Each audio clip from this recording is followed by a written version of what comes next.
నాకు సార్ ఇచ్చిన క్లారిటీ అంటే సార్ అసలు గ్యాస్ ట్రబుల్ ఎందుకు వచ్చింది, దానికి మీరు రీజన్ తెలుసుకుంటే దాని దగ్గర నుంచి రూట్ నుంచి మీరు క్లియర్ చేస్తారన్నాడు. దానికి మెయిన్ మనం అందరం వాడే కుకింగ్ ఆయిల్ అని చెప్పాడు.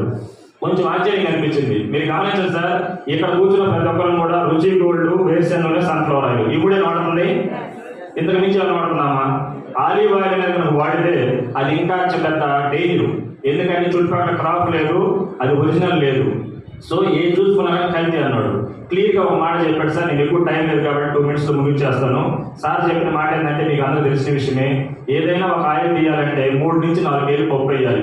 అది వేరుశెనగ పప్పు అయినా, సన్ఫ్లవర్ అయినా, కొబ్బరి అయినా, నువ్వులైనా.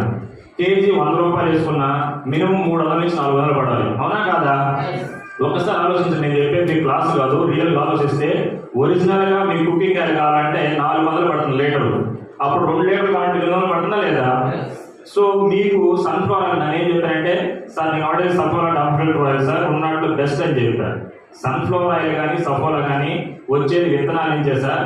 అది మీకు లీటర్ ఒరిజినల్ కావాలంటే 400 పైన పడుతుంది. 150 రూపాయలు మీ చిల్లర పోటీ కట్టిస్తున్నాడు. అది కంపెనీకి వెళ్ళి కాగేటప్పటికి కట్టాలి అవుతుంది సార్ అన్నాడు. అవునా కదా సార్? సో ఇక్కడ కల్తీ అందరూ తెలుసు కదా. ఈ కల్తీ జరుగుతుంది ఏంటంటే మీరు గమనిస్తే భయంకరమైన కల్తీ జరుగుతుంది. చనిపోయిన జంతువులు